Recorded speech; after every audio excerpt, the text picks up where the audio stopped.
नमस्कार, अभिवादन स्वीकार कीजिए मेरा। मैं हूं आपके साथ मोहम्मद अतीक और आप देख रहे हैं अपना पसंदीदा शो एजेंडा में आज बात होगी पर्यावरण को लेकर के।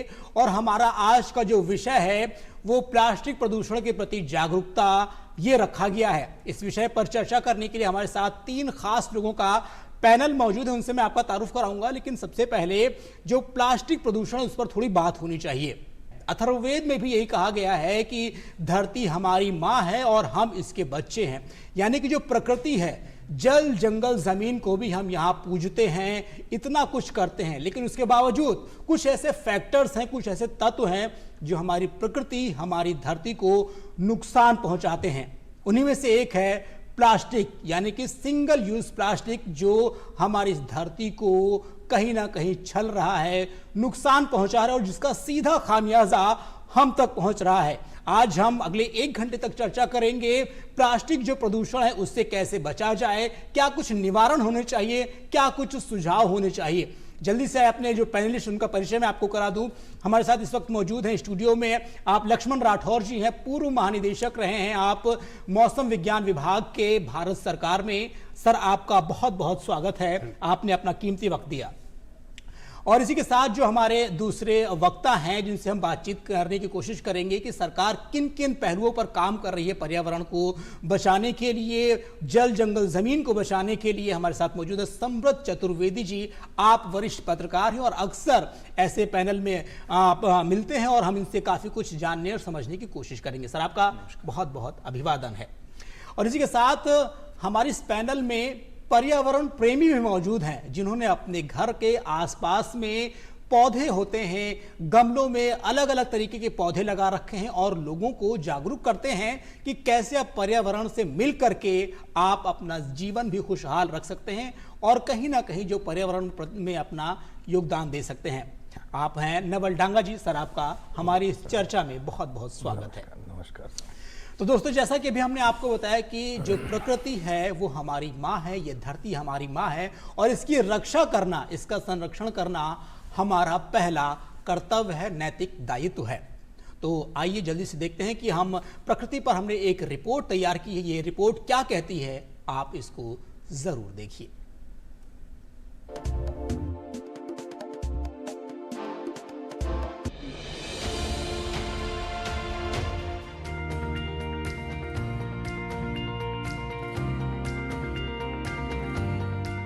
देश ही नहीं, दुनिया के लिए पर्यावरण प्रदूषण एक वैश्विक चुनौती बन गया है जिससे निपटना हम सभी की जिम्मेदारी है। इसी कड़ी में प्रतिवर्ष 5 जून को विश्व पर्यावरण दिवस मनाया जाता है, जो पर्यावरण संरक्षण के प्रति जागरूकता बढ़ाने और सतत विकास को बढ़ावा देने का एक वैश्विक मंच है। इस दिन का उद्देश्य लोगों को पर्यावरणीय चुनौतियों जैसे कि प्लास्टिक प्रदूषण और जलवायु परिवर्तन के प्रति संवेदनशीलता बनाना और समाधान खोजने के लिए प्रेरित करना है। पर्यावरण संरक्षण की दिशा में सरकार लगातार प्रयासरत है। केंद्र व राज्य सरकारों ने विभिन्न स्तर पर जल संरक्षण, वनों की कटाई पर रोक, सिंगल यूज प्लास्टिक पर प्रतिबंध और व्यापक स्तर पर पौधारोपण समेत कई योजनाएं चला रखी हैं। अनेक संकटों में से एक संकट की चर्चा ज्यादा है, क्लाइमेट चेंज। इसका हल क्या है? Sustainable lifestyle. इसलिए भारत ने शुरू किया मिशन लाइफ। मिशन लाइफ का अर्थ है lifestyle for environment life. Plastic अपनी सुविधा और सस्तेपन के कारण आधुनिक जीवन का अभिन्न हिस्सा बन चुका है, लेकिन इसका अनियंत्रित उपयोग, अपशिष्ट प्रबंधन की कमी ने पर्यावरण के लिए गंभीर खतरा पैदा किया है। विश्व में हर साल लगभग 400 मिलियन टन प्लास्टिक कचरा उत्पन्न होता है, जिसमें से केवल 9% ही रिसाइकिल होता है। बाकी प्लास्टिक या तो लैंडफिल में जाता है, जलाया जाता है या समुद्रों और नदियों में जाकर जल जीवों और पारिस्थितिकी तंत्र को नुकसान पहुंचाता है। वहीं जलवायु परिवर्तन आज की सबसे बड़ी पर्यावरणीय चुनौतियों में से एक है। यह ग्रीन हाउस गैसों CO2, मीथेन, नाइट्रस ऑक्साइड के उत्सर्जन के कारण पृथ्वी के औसत तापमान में वृद्धि को दर्शाता है। इसके परिणाम स्वरूप ग्लेशियरों का पिघलना, समुद्र के जल स्तर में वृद्धि, चरम मौसमी घटनाएं जैसे सूखा, बाढ़ और तूफान और जैव विविधता का नुकसान हो रहा है। पर्यावरण से संबंधित दिवस हमें याद दिलाते हैं कि व्यक्तिगत और सामूहिक प्रयासों से ही हम अपने ग्रह को बचा सकते हैं। कुछ कदम जो हमें व्यक्तिगत स्तर पर उठाने चाहिए, जैसे प्लास्टिक का उपयोग कम करें, कपड़े के थैले, स्टील के बर्तन और बायोडिग्रेडेबल उत्पादों का उपयोग करें। ऊर्जा संरक्षण के लिए बिजली और पानी की बर्बादी रोकें और ऊर्जा कुशल उपकरणों का उपयोग करें। पेड़ लगाएं, अपने आसपास हरियाली बढ़ाएं, जागरूकता फैलाएं, दोस्तों, परिवार और समुदाय को पर्यावरण संरक्षण के प्रति प्रेरित करें। प्लास्टिक प्रदूषण और जलवायु परिवर्तन दो ऐसी समस्याएं हैं जो एक दूसरे से जुड़ी हुई हैं और इनका समाधान तभी संभव है जब सरकारें, उद्योग और आम नागरिक मिलकर काम करें।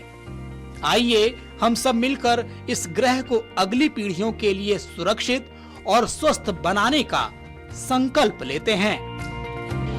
मिशन लाइफ की तरफ उठा हर कदम और वही आने वाले समय पूरे विश्व में पर्यावरण का मजबूत कवच बनेगा।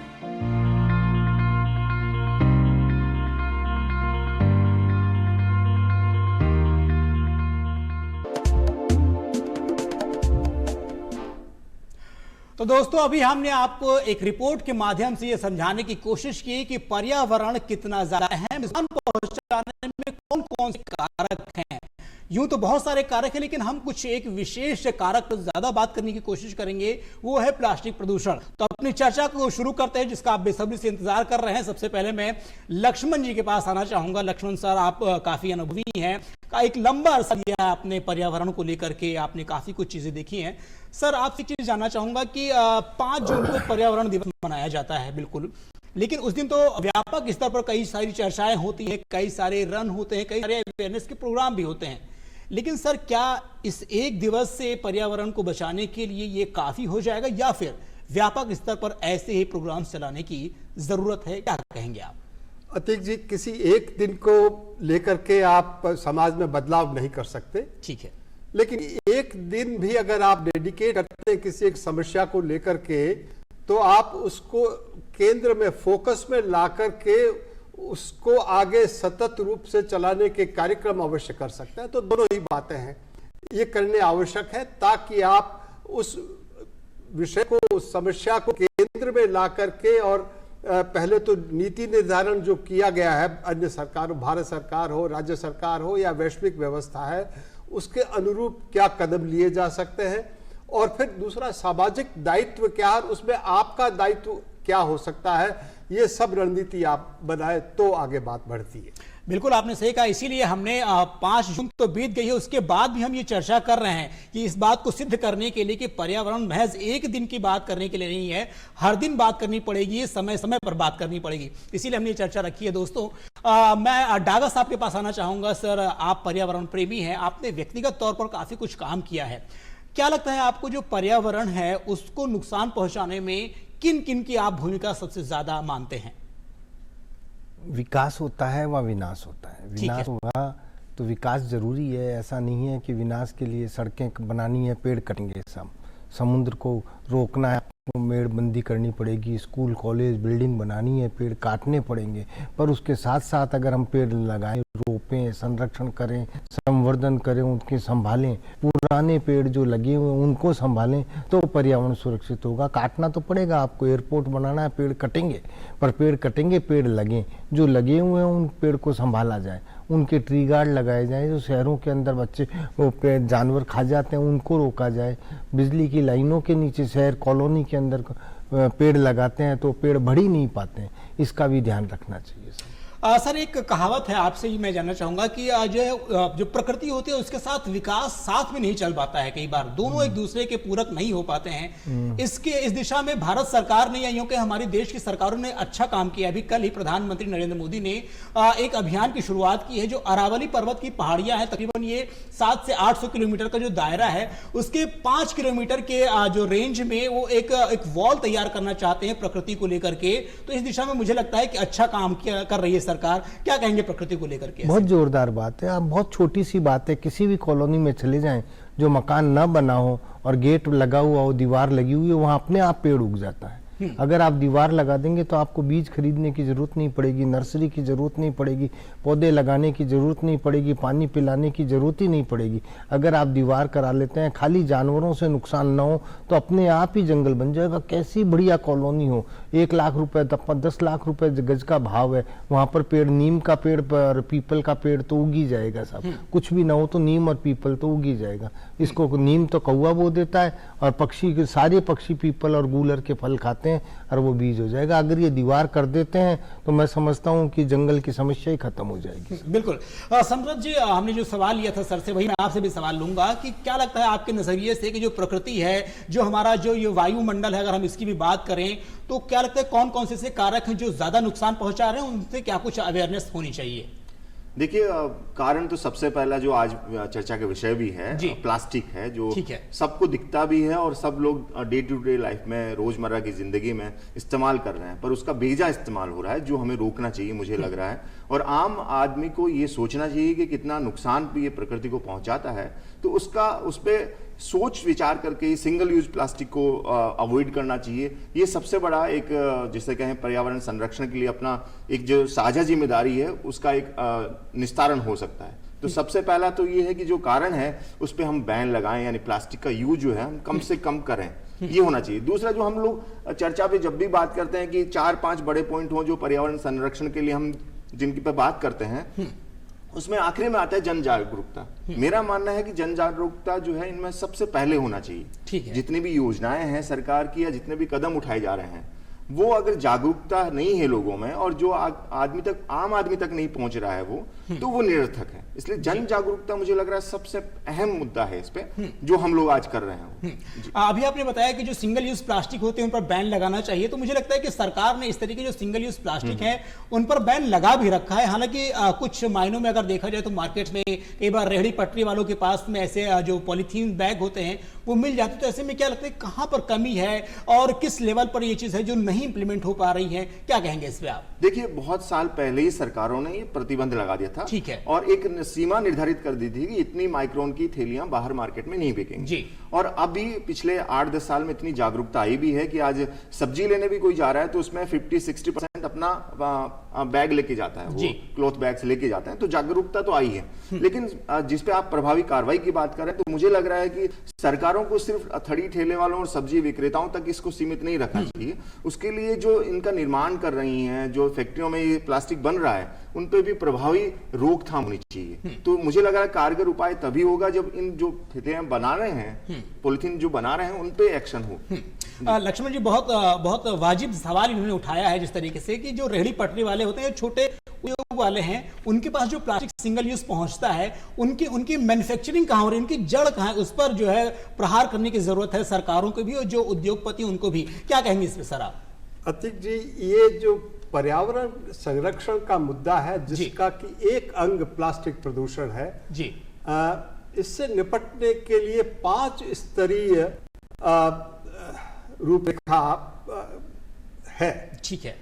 एक तो वैश्विक व्यवस्था है, जिसमें कि नीतिगत वैश्विक नीतियां बनती है, जिसमें कि एक United Nations framework for climate change convention UNFCCC है, जिसके सदस्य राष्ट्राध्यक्ष होते हैं जी, और वो नीतियां बनाते हैं। क्योटो प्रोटोकॉल है या पेरिस एग्रीमेंट है, जितने भी एग्रीमेंट है कि पूरे विश्व को इन समस्याओं से निपटने के लिए क्या करना चाहिए जी, और लक्ष्य भी निर्धारित करते हैं। जैसे पेरिस एग्रीमेंट में लक्ष्य निर्धारित हुआ कि 2030 तक हम अपनी ऊर्जा का जो उत्पादन कर रहे हैं उसमें हरित ऊर्जा का उत्पादन इतना तक करेंगे। और भारत ने भी अपने स्वघोषित लक्ष्य निर्धारित किया कि हम 50 GB तब तक 2030 तक करेंगे और 2050 तक कार्बन न्यूट्रल देश को कर देंगे। तो ये तो वैश्विक व्यवस्था हो ठीक है।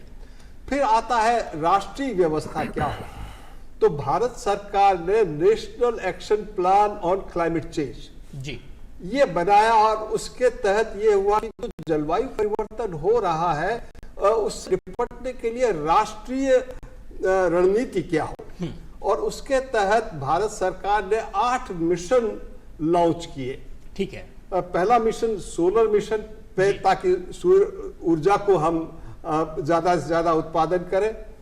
दूसरा जो है, इसी के लिए भारत सरकार ने भी एक योजना भी चला रखी है, पीछे घर योजना, जो गरीब तबके के लोग होते हैं, जो भी नागरिक है, वो अपने घर पे जो है इस योजना के तहत आप सोलर पैनल लगा सकते हैं। ये काफी अच्छी बात। सर अपनी बात को कंटिन्यू करें। कई योजनाएं हैं, कुसुम योजना है और पूरा औद्योगिकरण व्यवस्था उसके अंदर डेवलप हुई। आपने अभी देखा होगा कच्छ में एक बहुत बड़े क्षेत्र में, जो कि विश्व का सबसे बड़ा सौर ऊर्जा का एक प्लांट जो है वो लगने जा रहा है। खैर, पहला सोलर ऊर्जा हुआ। दूसरा, जो आपके ऊर्जा के उपकरण हैं जी, उसका जो एनर्जी एफिशिएंसी है, एनर्जी यूज एफिशिएंसी है, तो उसमें संवर्धन करना है और उसके हर एक उपकरण की अलग अलग रणनीति है, तो उस पर काम हो रहा है।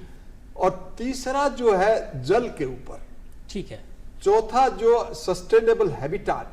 अब आप देखें कि सारे लोग शहरों की तरफ आ रहे हैं, शहरीकरण हो रहा है। अब शहरों के अंदर जो प्रदूषण जो हो रहा है शहरों से बहुत अधिक हो रहा है, क्योंकि ऊर्जा की खपत वहां ज्यादा है, यातायात ज्यादा है, और कचरा प्रबंधन की जो व्यवस्था है उसको लेकर के भी नए आयाम है जी। तो इन सब के ऊपर भी एक समग्र दृष्टिकोण से देश में काम चल रहा है।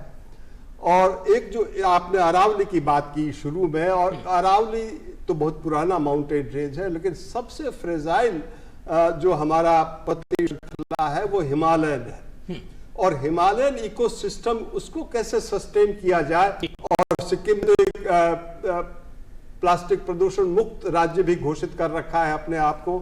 तो ये व्यवस्थाएं भी चल रही है, उस पर काम करने की आवश्यकता है। और एक है ग्रीन मिशन।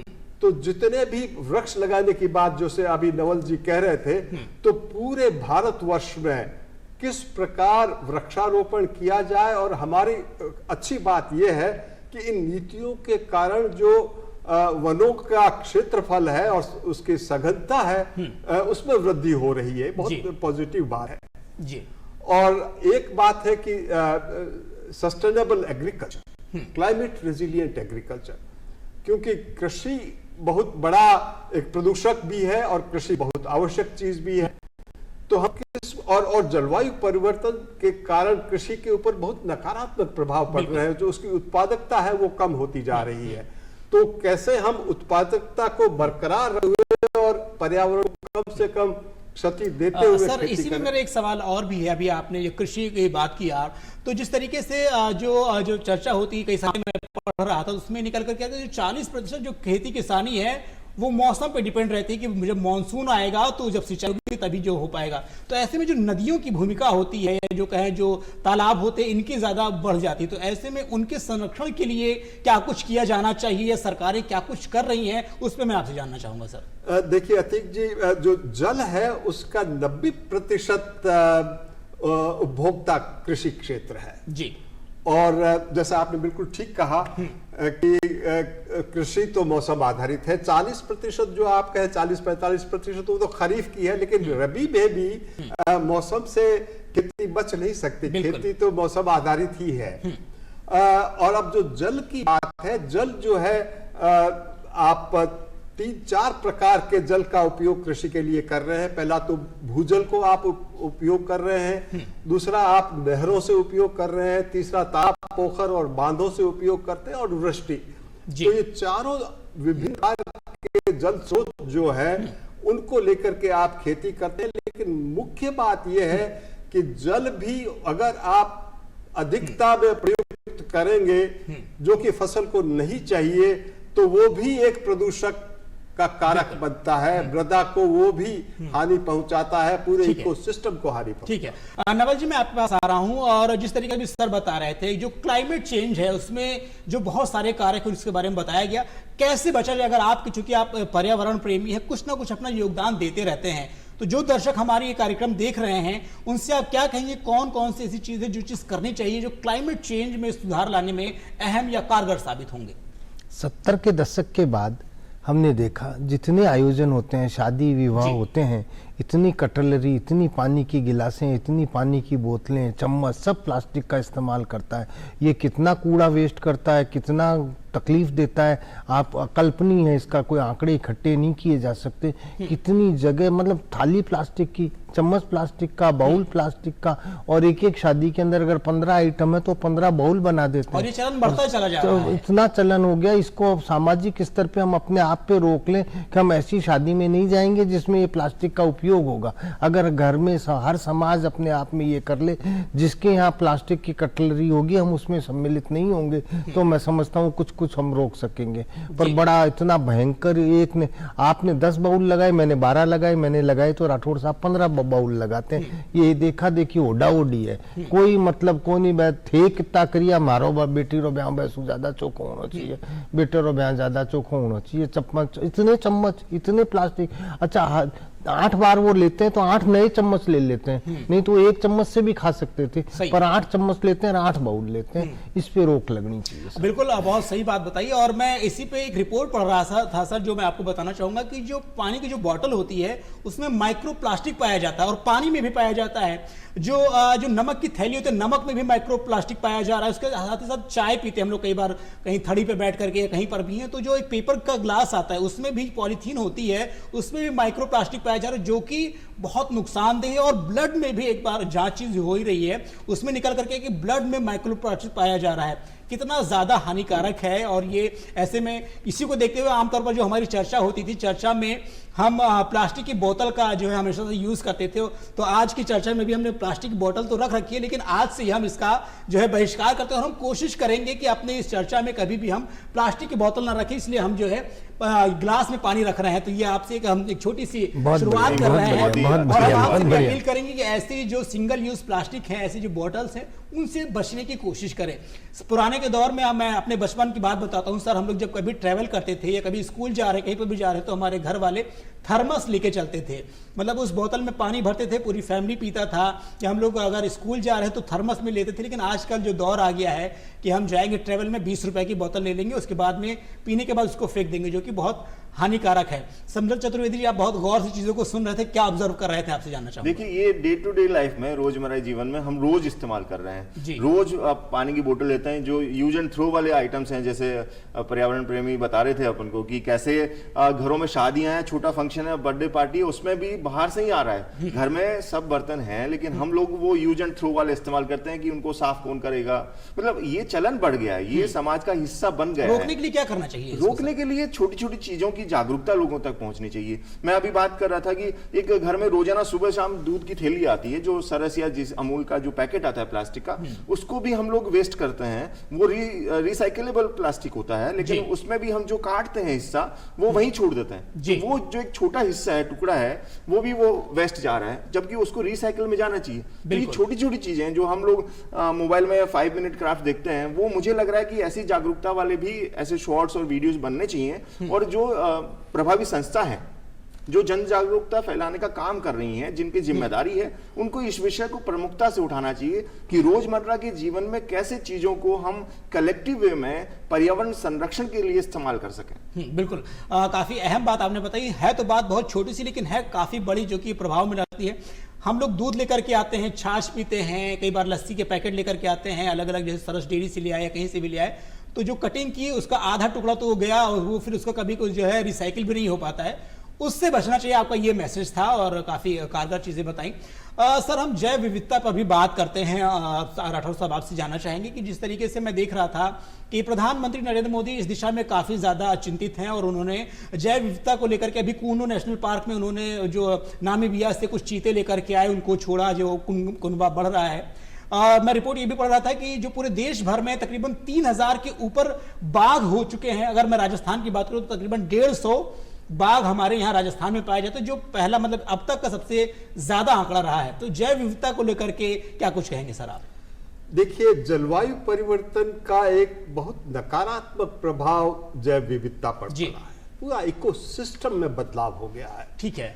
और अगर आप जलवायु परिवर्तन की बात करें तो सबसे अहम मुद्दा, उसमें 3 मुद्दे हैं जी। पहला तो तापमान में वृद्धि होना,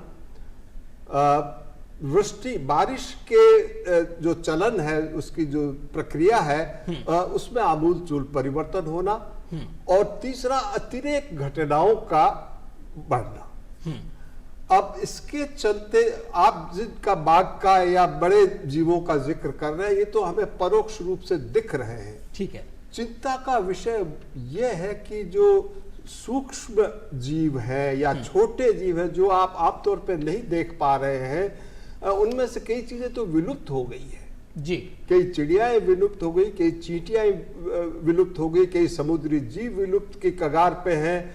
और एक सबसे बड़ी बात, जो मृदा है, आपकी मिट्टी है, जो एक जीवित संसाधन है आपके हाथ में, वो भी मृत प्राय हो गई, क्योंकि जो उसका बायोटा है, उसकी जैव विविधता है जी।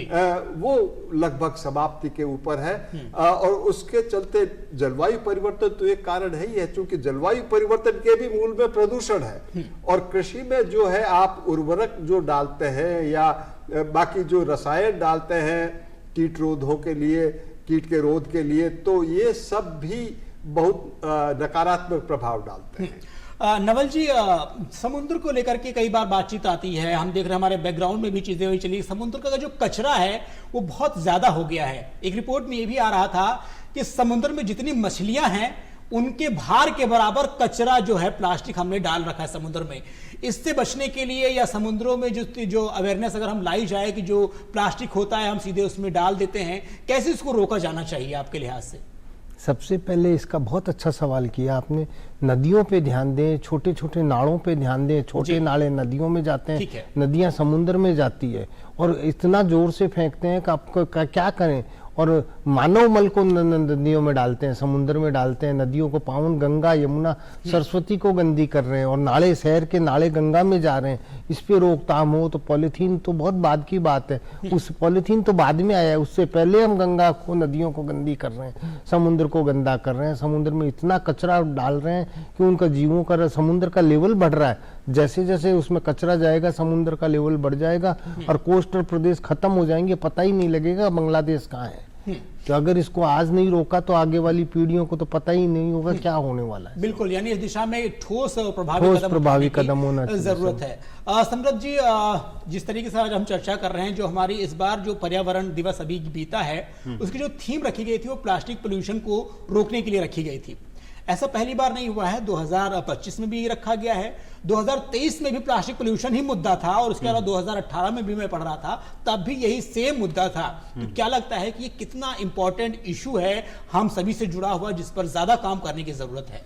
देखिए, प्लास्टिक का मुद्दा इसीलिए है क्योंकि ये सस्ता और सुलभ उपलब्ध है। इसीलिए ये प्रदूषण में, मतलब हम लोग प्रदूषण के जो कारक हैं उनमें सबसे पहला ये आता है, क्योंकि ये सस्ता और सुलभ उपलब्ध है, और आदमी हिचकता नहीं है। उसको कहीं से महंगा प्रोडक्ट खरीदना नहीं है, उसमें प्रदूषण हो रहा है। आम चाय वाला भी वो आपको वही कप दे रहा है, आप भी वो डिस्पोजल यूज कर रहे हैं, पानी की बोतल यूज कर रहे हैं। तो ये मुद्दा जो इसलिए है क्योंकि ये सरस और सुलभ उपलब्ध है, इसीलिए प्रदूषण के कारक की संख्या बढ़ती जा रही है और आगे बढ़ती जाएगी।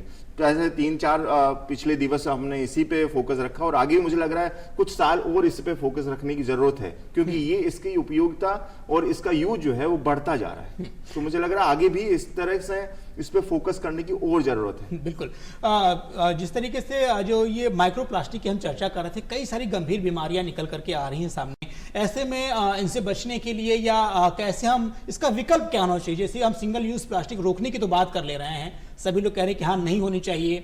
जो आप दूध की थैली की बात कर रहे थे, मैं प्लास्टिक की थैली की बात कर रहा था कि सब्जी लेने के लिए जाते हैं, नहीं लेना चाहिए। हम सिंगल यूज वाटर बोतल की बात कर रहे थे। विकल्प क्या होना चाहिए सर, आप क्या सुझाव देंगे?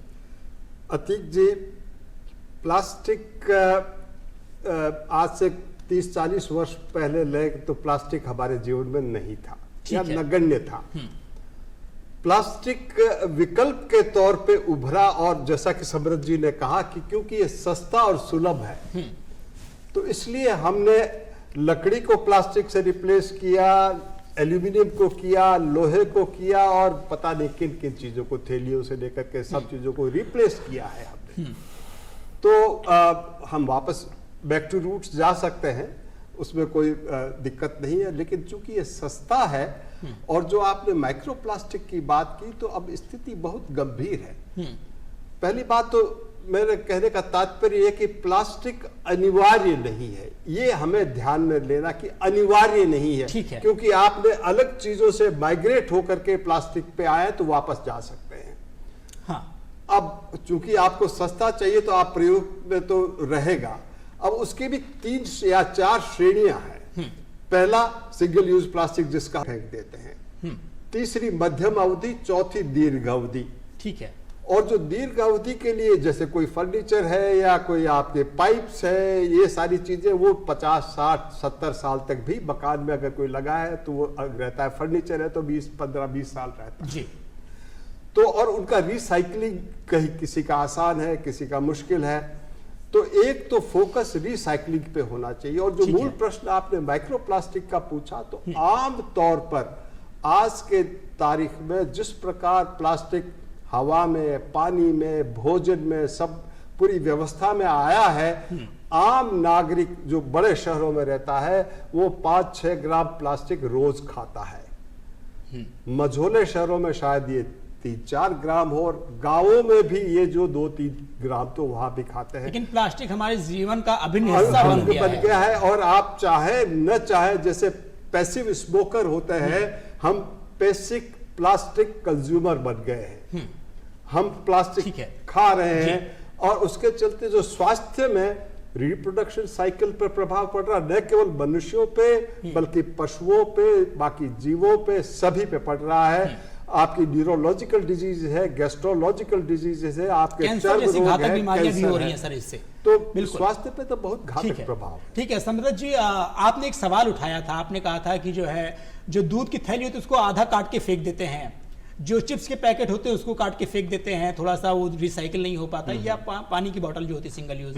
आपने सवाल तो उठा दिया, लेकिन इसका विकल्प क्या होना चाहिए आपके नजरिए से? सर ने तो बखूबी बताया। देखिए, इसका जागरूकता ही एकमात्र विकल्प है इसका, क्योंकि हम इसका सब्स्टिट्यूट नहीं ले पा सकते। हम प्लास्टिक की बोतल जगह ग्लास बोतल्स नहीं रख सकते सब जगह, क्योंकि वो इतना इफेक्टिव यूजफुल नहीं है। आप लेके जाओ, कैरी करने में टूट जाएगा, तो सफर में भी नहीं ले जा सकते। पर हाँ, हम जागरूकता ऐसे फैला सकते हैं, लोगों को अवेयर कर सकते हैं कि जैसे हम दूध की थैली को हम कट कर रहे हैं, तो उसका टुकड़ा जो है, काटा हुआ टुकड़ा भी उसी पॉलिथीन बैग में डालें वापस, जिससे वो रिसाइकल हो सके। पानी की बोतल का ढक्कन हम फेंक देते हैं, तो कोशिश करिए कि पानी की बोतल यूज करने के बाद में ढक्कन बोतल के अंदर डालें अपन। वैसे ही हम जितने भी डे टू डे लाइफ में प्लास्टिक्स यूज कर रहे हैं, कोशिश रहे हमारी कि वो रिसाइकल हो सके, रिसाइकल सेंटर तक पहुंच सके। ऐसा नहीं हम फेंक दें। हम जैसे आपने बताया कि समुद्र तक कैसे कचरा पहुंच रहा है, तो हम जब फेंकते हैं सड़क पे, वो नालियों तक जाता है, नदियों तक जाता है, वो पहुंचता है वहां। तो हमें कोशिश ये करनी चाहिए लोगों को जागरूक करने की कि वो अपना प्लास्टिक जो है रिसाइकल सेंटर तक पहुंचाए। चाहे वो कचरा डिपो में डाले, जैसे रीयूज प्लास्टिक नीले कचरे डिब्बे में डालना है तो डालना है। हम लोग उसको गीले कचरे में डालेंगे तो वो बहुत बड़ी परेशानी होगी। तो जरूरी है जन जागरूकता, इसके लिए बड़े स्केल पे काम होना चाहिए, जो हो भी रहा है। लोग अब भी सब्जी मंडी में 50-60% अपना बैग लेके जाते हैं, बैग लेकर के जाने लगे हैं। पर अब भी जरूरत है, अवेयरनेस तो आई ही है। थोड़ी बहुत जो कमियां है वो आपसे अगर हम सुधार करेंगे, आपसे ज्यादा अवेयर करेंगे, तो कहीं ना कहीं वो भी 100% पहुंच सकता है। बिल्कुल हमें अभ्यास में लाना होगा और लोगों को जागरूक करना होगा। और जैसे सर ने कहा था कि उन शादी में जाना रोक दें, रोके नहीं तो कम से कम टोक तो दें कि हाँ, ये ऐसा नहीं होना चाहिए। तो रोकने से अच्छा टोकना है। और अगर हम टोकने लगेंगे, या सब्जी विक्रेता जो बेच रहा है वो थैलियां, हम उनको टोकेंगे, तो हो सकता है उसका असर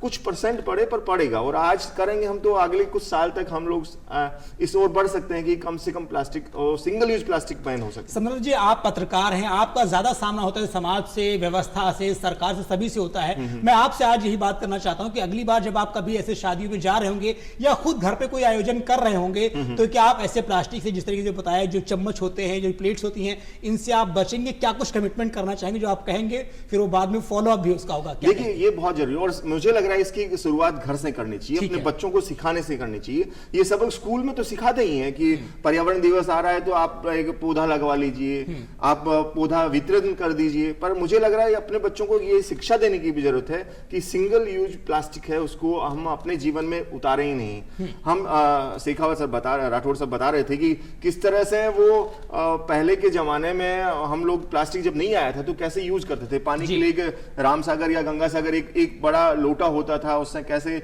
गिलास में पानी सप्लाई करके देते थे, और वही जब बारात या बड़े स्वागत कार्यक्रम होते थे, घर में फंक्शन होते थे, तो उसी तरह से वो जो घर का बर्तन है या पीतल या तांबे का लोटा होता था उसी से सर्व करते थे। तो मुझे लग रहा है कि घर में अपने घर से शुरुआत ऐसी करनी चाहिए कि सिंगल यूज प्लास्टिक ना यूज करें, ना बच्चों को उसकी शिक्षा दें कि ना यूज करें वो। जी बिल्कुल, काफी बखूबी आपने बात बताई और काफी अच्छा लगी कि आपने इस तरीके से जो अपने घर से शुरुआत करने की बात कही, ये एक अच्छा कहीं ना कहीं मैसेज है।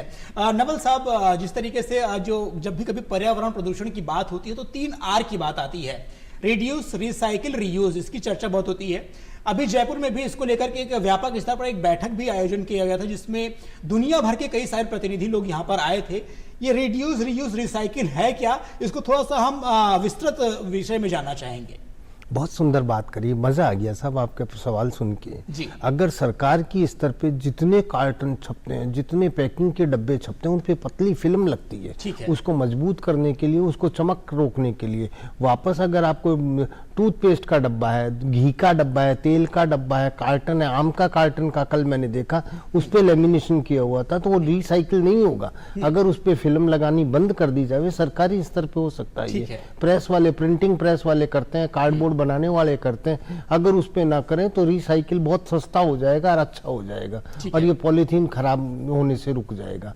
और अगर ये आपने बहुत अच्छा किया, शादी के कार्ड में ये जवाब दिए लिखा जाए कि हमारे यहाँ पॉलीथीन की कोई चीज इस्तेमाल नहीं है, ऐसा एक रिवाज डेवलप कर लिया जाए। जैसे ननिहाल का लिखते हैं ना, मायरा बत्ती सी फलाना ढीकड़ा, ये कार्यक्रम है हमारे यहाँ, तो ये भी लिखा जाए कि हमारे यहाँ कोई भी प्लास्टिक का आम नहीं है। एक ऐसा रिवाज पैदा कर दें। मेरे शादी का कार्ड आप देखें और आपकी का मैं देखूं कि उनके यहाँ प्लास्टिक की क्रॉकरी इस्तेमाल नहीं होगी, ऐसा एक हम रिवाज पैदा कर दें तो इससे ये खत्म होगा, बदलाव आएगा। हाँ बिल्कुल। तो राठौर ये कॉपियों का कवर होता है, किताबों के कवर होते हैं, बच्चे कॉपी साल भर में खत्म कर देते हैं, इतना लेमिनेशन किया होता है वो कवर। आप रद्दी बेचने वाला कहता है कवर हटा दो फिर मैं लूंगा रद्दी। जी बिल्कुल। तो राठौर साहब, हम बातचीत कर रहे हैं, जैसे कि बताया पौधारोपण की भी बात चली, तो इसी पर मैं बात कर लेता हूँ। प्रधानमंत्री नरेंद्र मोदी ने पिछले साल एक योजना की शुरुआत की थी, एक अभियान की शुरुआत की, हम ये कहेंगे, एक पेड़ माँ के नाम। क्योंकि ये जब अभियान चलाया गया था तो आज तक जो एक आंकड़ा निकल करके आया है कि देश भर में तकरीबन 142 करोड़ जो है पौधे लगाए जा चुके हैं। तो जिस तरीके से जो इतने लार्ज स्केल पर जो ये पौधारोपण किया गया है, जो अवेयरनेस आई है, क्योंकि उसको माँ से जोड़ा गया है, तो माँ हमारे लिए एक इमोशनल फैक्टर होता है, ये चीज़ किया गया है। तो ऐसे में आप इसको कैसे देखते हैं कि प्रधानमंत्री नरेंद्र मोदी ने इस अभियान की शुरुआत की और ये इस हद तक पहुंचा है, और क्या कुछ करने की जरूरत है, क्या आपका विचार है? अतीक जी, वृक्ष का हमारे जीवन में बहुत महत्व है। ठीक है। वृक्ष पर्यावरण के संरक्षण का एक मूल आधार मैं मानता हूं उसको। ठीक है।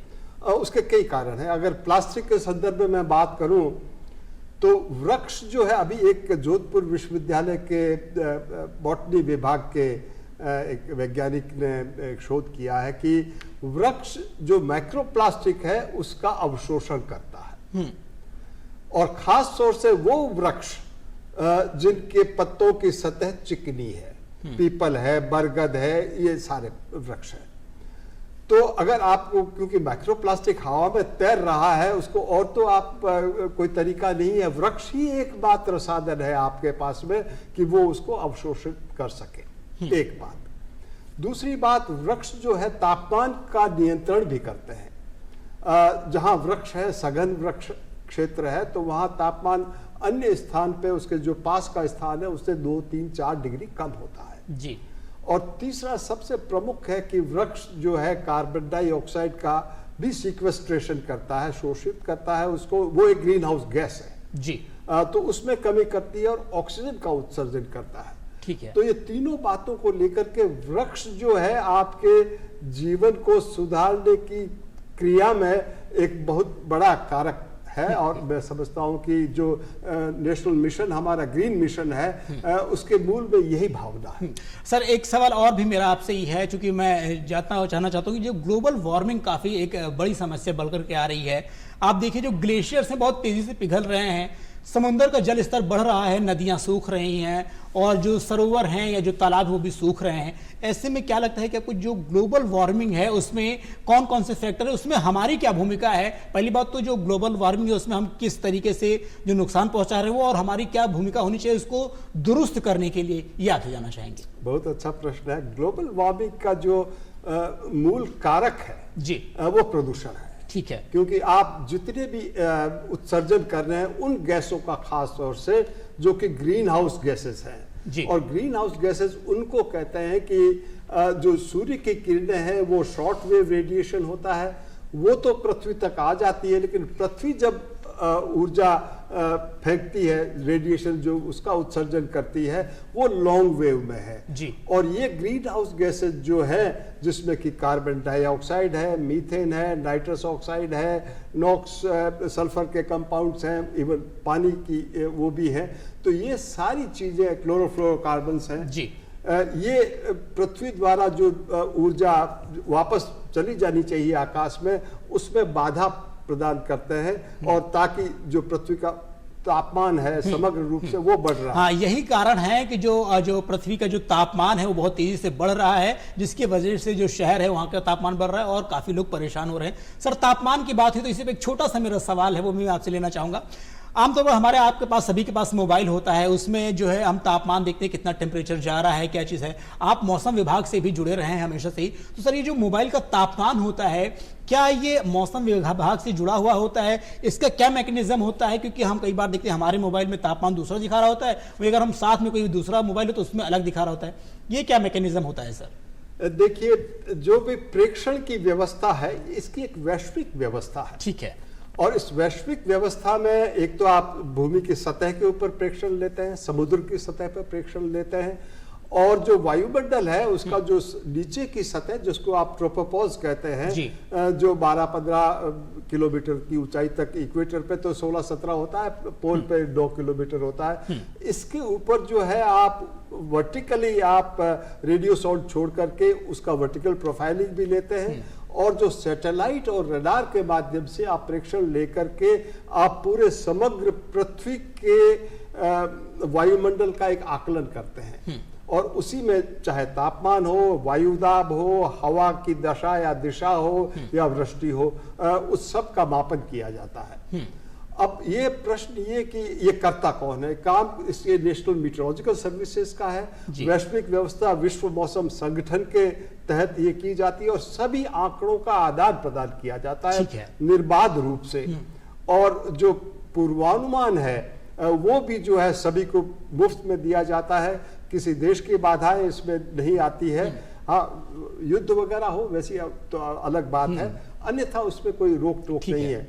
लेकिन आपने जो विविधता की बात की, तो अब विविधता ऐसा है कि अब एक कमरे में, इस कमरे में भी अगर आप 3 जगह 5 जगह तापमान लेंगे तो 5 जगह तापमान अलग होगा। हाँ, यही वजह है कि जो मोबाइल में कई बार जो टेम्परेचर और डिफर पाया जाता है, उनका सेंसर अलग है, उनकी बॉडी का तापमान भी अलग हो जाता है। अच्छा देखिए, मैं भी उसमें पॉइंट जोड़ना चाहूंगा। दरअसल ये टेक्निकल इशू भी है इसमें, जैसे कि मौसम विज्ञान केंद्र की तरफ से डाटा जारी किया गया, वो समग्र सबके पास पहुंचा है, लेकिन जो मोबाइल यूजर है या मोबाइल जिनका मोबाइल है उनका वो जो ऐप है वो अलग अलग सर्विस प्रोवाइडर से होता है। जो आपका विजिट है मोबाइल का वो डिपेंड करता है कि वो आपको कौन सा है, वो कहां से वो जानकारी संग्रहित कर रहा है, क्योंकि वो जिसका सोर्स है वही शो करेगा। हो सकता है मेरा दूसरी कंपनी का हो, आपका दूसरी कंपनी का मोबाइल हो, और विजिट्स भी फर्क हो सकता है। तो मुझे लग रहा है कि टेक्निकल इशू है। डाटा तो सबके पास मौसम विज्ञान केंद्र ही भेजता है, लेकिन वो कैसे सर्कुलेट करते हैं वो उस पर हर कंपनी का अपना अलग अलग मैकेनिज्म है जिसका नतीजा है कि हमारे मोबाइल में ये टेम्परेचर रहता है। डागा साहब, जिस तरीके से आप जो पर्यावरण प्रेमी हैं, काफी कुछ चीजें देखते हैं, तो कई बार वनों की कटाई एक अहम चिंता का सबब है। कई बार बेतहाशा वनों की कटाई होती रहती है, कुछ लोग उसको काफी नुकसान पहुंचाते हैं, पेड़ों की कटाई करते हैं। ऐसे में वन संरक्षण अधिनियम की भी बात होती है। तो सर, ये वन संरक्षण अधिनियम है क्या? अगर मान लीजिए कोई ऐसा एक्ट करता है तो क्या कुछ पनिशमेंट उसके लिए निर्धारित किए गए हैं? थोड़ा सा उसकी भूमिका के बारे में अगर बहुत जोरदार बात है, बहुत जोरदार बात है। राजस्थान में जैसे अभी खेजड़ी कट रही है सब, ठीक है, खेजड़ी सोलर पैनल लगा रहे हैं, सारी खेजड़ी काट रहे हैं। बीकानेर, जैसलमेर, बाड़मेर में खेजड़ी विहीन क्षेत्र कर रहे हैं, तो वहाँ चारा ही नहीं होगी, वहाँ पशुपालन नहीं होगा। सोलर पैनल का फायदा तो होगा कि सोलर की बिजली तो मिल गई, पर वो धरती खत्म हो जाएगी, उनकी उर्वरा शक्ति खत्म हो जाएगी, नीचे सनलाइट नहीं पहुंचेगी, छोटे छोटे जड़ी बूटी पौधे नहीं उगेंगे। और राज्य सरकार का पेड़ है और फिर भी खूब धल्लड़े से काटा जा रहा है सब। इस पे प्रभावी रोक होनी चाहिए, सरकारी स्तर पे रोक होनी चाहिए साहब इस पे, और सारे पेड़ों पे आराम। जी समृद्ध साहब, इसी पे मेरा भी सवाल भी था, आप मुझे लगता है इस पे अपनी बात भी कहना चाह रहे हैं। तो ये जो अधिनियम है क्या कहता है, और अगर ऐसा इसका उल्लंघन कुछ लोग करते हैं, सरकार क्या कुछ उसके लिए दंडात्मक कार्रवाई करती है, और इसके बारे में बताएं।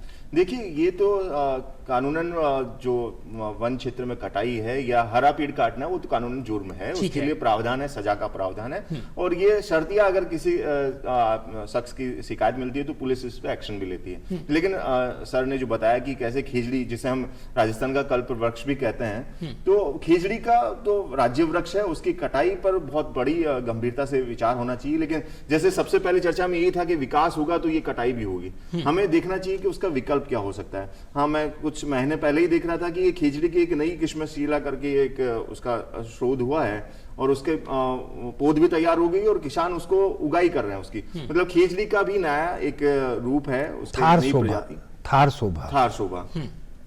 शोभा जो है वो सच में ऐसा ही प्रजाति है खेजड़ी की, जो बहुत आसानी से उगाई जा सकती है, और मरुस्थलीय क्षेत्र में तो वो बहुत वरदान है पर्यावरण के लिए। तो मुझे लग रहा है जहां कटाई हो रही है उस पर तो कानूनन कार्रवाई होनी चाहिए, सरकार को संज्ञान भी लेना चाहिए। लेकिन जो नया शोध हो रहे हैं और नया जो हम पौधारोपण कर सकते हैं उस पर विचार करना चाहिए, और उसको ज्यादा से ज्यादा उसका प्रसार होना चाहिए। जिन इलाकों में जो मरुस्थलीय इलाके हैं, जो हमारे पश्चिमी इलाके हैं, वहां पे उसका वितरण होना चाहिए। जो अब हम लोग मानसून सीजन में हम लोग पौधा वितरण करते हैं, सरकार करती है, तो मुझे लग रहा है उसको बहुतायत में करने की जरूरत है। ठीक है राठौर साहब, जिस तरीके से जो नदियां होती हैं, नदियों का जो पारिस्थितिकी तंत्र होता है, कहीं ना कहीं वो नुकसान हो रहा है, वो गौड़ होता चला जा रहा है। सरकार ने इस दिशा में एक पहल की भी शुरुआत की थी, एक अभियान चलाया था, नमामि गंगे, वो लगभग सभी लोग उसको जानते हैं इस दिशा में। तो क्या लगता है जो नदियों का संरक्षण है, नदियों को बचाने के लिए सरकार तो अभियान चला ही रही है, अगर हम व्यक्तिगत तौर पर एक मास लेवल पर चाहें कि क्या कुछ करना चाहिए, हमारी क्या कुछ भूमिका होनी चाहिए,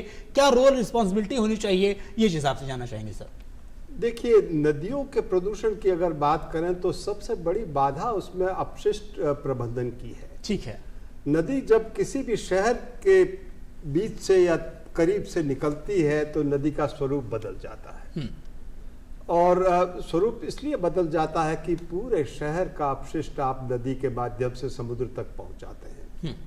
तो जब तक आप अपने अपशिष्ट प्रबंधन प्रणाली को नहीं सुधारेंगे, आप कितने ही प्रयास कर लें, कितना ही नमामि गंगे कर लें, नदियां नहीं सुधर सकती, ये निश्चित बात है। तो इसको आपको मूल रूप से ये सोचना पड़ेगा कि ये कचरा प्रबंधन कैसे, और कचरे को कचरा नहीं माना जाए। कचरा बहुत महत्वपूर्ण, बहुत महंगी वस्तु है, उसका अगर ठीक से प्रबंधन करें तो उससे आप बहुत लाभ अर्जित कर सकते हैं। तो हमें आवश्यकता ये है कि कचरे का ठीक से संग्रहण हो, कलेक्शन हो, उसका प्रोसेसिंग हो करके उससे ऊर्जा भी उत्पादन करें, और उससे आर्थिक दृष्टिकोण से एक ऐसा हम सस्टेनेबली उसका प्रबंधन करें कि आपको लाभ ही लाभ हो। उसको जब तक पानी में फेंकेंगे, और जो कि नदी का सबसे बड़ी बात है कि नदी ऊपरी आल्टीट्यूड, ऊंचाई से नीचे की तरफ जाती है जी, तो वो बहाव का जो गतिमान उसका अंश है, उसका लाभ सभी लोग उठाना चाहते हैं कि उसमें डालो तो ये अपने आप बह जाएगा। बिल्कुल समृद्ध जी, काफी अहम बात कही सर ने, जिस तरीके से जो कूड़े को कूड़ा ना समझे, उसके एक संसाधन के रूप में ले, तब स्थिति सुधरेगी। ऐसे में सरकार कूड़ा प्रबंधन के लिए या कचरा प्रबंधन के लिए क्या कुछ कर रही है या कुछ सुझाव होने चाहिए, इसके बारे में थोड़ी बहुत अगर आपके पास जानकारी है। सर ने बहुत अच्छा बताया, कचरे को कूड़ा न समझे, वो बहुत अमूल्य चीज है। हमारी सरकारें भी बहुत संगीन मतलब बहुत संजीदगी से इस पे काम कर रही हैं। हमारे जयपुर शहर में ही अमानसा नाला हुआ करता था, जो आजकल नाम बदल दिया है उसका, द्रव्यवती नदी हो गया वो। तो नाले से नदी बनाया गया और उसके लिए उसका प्रोसेस जो है उसका ऐसा उपक्रम बनाया गया कि कचरा जो है उस निस्तारण किया जा सके, उसमें अपशिष्ट जो है वो उनका बहाव होने से रोका जा सके। तो मुझे लग रहा है कि इस दिशा में इसको आगे, मुझे लग रहा है वो प्रोजेक्ट अभी चल रहा है, लेकिन उसमें कई खामियां हैं, कई जगह से कई इलाकों में वो अभी पूरी तरह से काम नहीं कर पा रहा है। तो वो ऐसे प्रोजेक्ट्स को बहुतायत में उसको अमली जामा पहनाना चाहिए और यही एकमात्र रास्ता है कचरा प्रबंधन का। बिल्कुल। तो दर्शकों, हम अपने इस चर्चा के अंतिम पड़ाव पर हैं, घड़ी की सुइयों ने हमें इशारा कर दिया है, तो हम जल्दी से चाहेंगे कि जो चर्चा हो रही है उसमें क्या कुछ इंपॉर्टेंट फैक्ट्स होने चाहिए। तो डागा साहब, हम आपसे ही जानना चाहेंगे कि जो दर्शक हमारे ये कार्यक्रम देख रहे हैं, आप चूंकि अपने घर में काफी कुछ काम आपने कर रखा है पर्यावरण को लेकर के, इसीलिए आपको पर्यावरण प्रेमी की संज्ञा दी जाती है, तो आप उनसे क्या कुछ कहना चाहेंगे, घर पे व्यक्तिगत स्तर पर या सामाजिक स्तर पर क्या कुछ एक्ट करने की जरूरत है? हमने हमारी घर पे 6ठी मंजिल पे 44 सब्जियां आ रही है हमारे यहाँ, भिंडी, तोरी, करेला, घिया, गंवार, टिंडा, टमाटर, बैंगन, मिर्ची, और किसी भी तरीके का हम लोग यूरिया, सुपरफास्फेट, पोटास इस्तेमाल नहीं करते। देसी गाय का गोबर और गोमूत्र इस्तेमाल करते हैं। अगर हम सब लोग इस तरीके से इस्तेमाल करें तो सब्जियों के रेट कम हो जाएंगे और आप ताज़ा और अच्छी सब्जी खाएंगे। पर्यावरण को समझो, आप तुलसी का गमला लगाएं, पीपल को पानी दें, जो हमारे पौराणिक ग्रंथों में करा है तो ये बताएं, तो आप अपने आप ही पर्यावरण सुधर जाएगा। सर, आजकल घरों में देखा जाता है कई बार जो है लोग गमला लगाते हैं या घर में ही खेती करते हैं, कई बार जो छोटी छोटी सब्जियां हो गई, मिर्ची हो गई, भिंडी हो गई, बैगन हो गई, ये सब घर में ही उगा लेते हैं। तरबूज होते हैं साहब, तरबूज हो जाते हैं। तो क्या इसके लिए क्या प्रक्रिया अपनाने की जरूरत पड़ती है? कोई बहुत ज्यादा कोई बहुत बड़ी बात रॉकेट साइंस नहीं है। इसको 9.5 इंची कद्दू वर्गीय सब्जियों के लिए 9.5 इंची का गमला प्राप्त होता है। और आजकल तो ये ग्रो बैग चल गए हैं, वो बहुत अच्छा सिस्टम है। अगर थोड़ी मेहनत तो करनी पड़ेगी, अगर आप दिन में 2 बार छत पे चले जाएंगे तो आप अपने घर की सब्जी खूब आराम से खा सकते हैं और आने वालों को गिफ्ट भी दे सकते हैं। पर मेहनत करनी पड़ेगी। मेहनत कोई करना नहीं चाहता, एसी कमरे से बाहर नहीं निकलता, छत पे जाना नहीं चाहता, तो काम होगा नहीं। अगर आप छत पे जाने की इच्छा रखते हैं, ऊपर जाने की इच्छा रखते हैं, काम खुरपी हाथ में रखने की इच्छा रखते हैं, तो काम हो जाएगा, अदरवाइज नहीं। बिल्कुल बिल्कुल। डागा साहब ने बहुत इंपॉर्टेंट बात कही है कि अगर आप चाहें तो अपने घर पर ही अपने परिवार के खाने भर की जो सब्जी है वो उगा सकते हैं। आप बैगन उगा सकते हैं, आप मिर्ची उगा सकते हैं, आप यहाँ तक कि वाटरमेलन की बात कही वो भी उगा सकते हैं, या ऐसी और भी जो छोटी छोटी सब्जियां होती हैं, सारी चीजें, उनको हरी सब्जियों को आप उत्पादन कर सकते हैं। बस ये है कि आप एक जो आप शहर में रह रहे हैं, आप किसान भी बन सकते हैं। खुरपी और जिस तरीके से वो बताया कि आप लेकर के आप उसमें जुट जाइए और आपको सब्जियां अपने हाथ की जो जैविक जो खेती रहेगी जिसे कहते हैं, वो आप अपने घर पे भी उगा सकते हैं। समृद्ध साहब, चूंकि हमने आपसे बताया था काफ़ी कुछ, आपने सरकार का पक्ष भी रखा, किस तरह की सरकार क्या कुछ कार्य कर रही है, कुछ एक चीज़ें अभियान की शुरुआत की आपने बताया कि जैसे मैं व्यक्तिगत तौर पर घर में प्लास्टिक, जो सिंगल यूज़ प्लास्टिक होता है, उस पर बैन करने की बात करूँगा, बच्चों को सिखाने की कोशिश करूँगा। दर्शकों से आप अंतिम बार क्या कुछ कहना चाहेंगे प्लास्टिक, जो सिंगल यूज़ प्लास्टिक है, उसको रोकने के लिए? देखिए, प्लास्टिक, सिंगल यूज प्लास्टिक को रोकने के लिए ये साझा जिम्मेदारी है हम सभी समाज के लोगों की। पर मुझे लग रहा है समाज हम सबसे बनता है। हम सबको अपने स्तर पे इसका शुरुआत करनी चाहिए। अपने घर के पास वो पौधारोपण करना चाहिए। बारिश का समय आने वाला है तो कम से कम एक पौधा तो जरूर लगाएं। और सिंगल यूज प्लास्टिक को ना ही कहें, घर पे ना लेके आएं। सब्जी लेने जाएं, दूध लेने जाएं तो अपना थैला लेके जाएं साथ में। तो ये छोटी छोटी चीजें हैं जो आम जीवन में हम उसको समाहित करेंगे तो पर्यावरण संरक्षण बखूबी हो जाएगा। तो मुझे लग रहा है ये अपने घर से शुरुआत होनी है और समाज अपने आप हो जाएगा। बिल्कुल, हमें पड़ोस के पास जाने की जरूरत नहीं है। पहले हम व्यक्तिगत स्तर पर अपने घर से जब शुरुआत करेंगे तो पड़ोस में जाएगा, उसके बाद समाज में भी कहीं ना कहीं बदलाव देखने को मिलेगा। लक्ष्मण राठौर साहब, चूंकि हम आपसे फाइनल कमेंट लेना चाहेंगे, हमने आपसे काफ़ी कुछ सवाल किए और आपने अपने अनुभव के हिसाब से बहुत बखूबी जवाब दिया और गहनता से उसके बारे में जानकारी दी, बहुत अच्छा लगा। हम आपसे जानना चाहेंगे, जो हमारे दर्शक आपको देख रहे हैं, आपका जो अनुभव है, आप उनसे क्या कुछ कहना चाहेंगे? पहली बात तो जो सिंगल यूज प्लास्टिक है उस प्रदूषण को लेकर के, और उसके अलावा पर्यावरण को बचाने के लिए क्या कुछ कहेंगे आप? देखिए, जिम्मेदारी वैयक्तिक है। ठीक है। और ये इसको सुधारने के लिए मैं जैन मुनि आचार्य तुलसी ने अणुव्रत की बात की जी। और आप बस छोटे छोटे प्रयास करें। आप हर वक्त ध्यान रखें कि मैं जो कल्प कर रहा हूं, कोई भी क्रिया कर रहा हूं, उसका पर्यावरण पर क्या असर हो रहा है। आप अपना एनर्जी फुटप्रिंट तय करें, आप अपना प्रदूषण फुटप्रिंट तय करें। अगर आप बस ये चिंतन मात्र करने लगे, एक्शन स्वतः ही आगे बढ़ते जाएंगे। बस सिर्फ चिंतन की आवश्यकता है और हर कदम पर ये ध्यान रहे कि मैं ये कर रहा हूं वो ठीक है या ठीक नहीं है। ठीक है।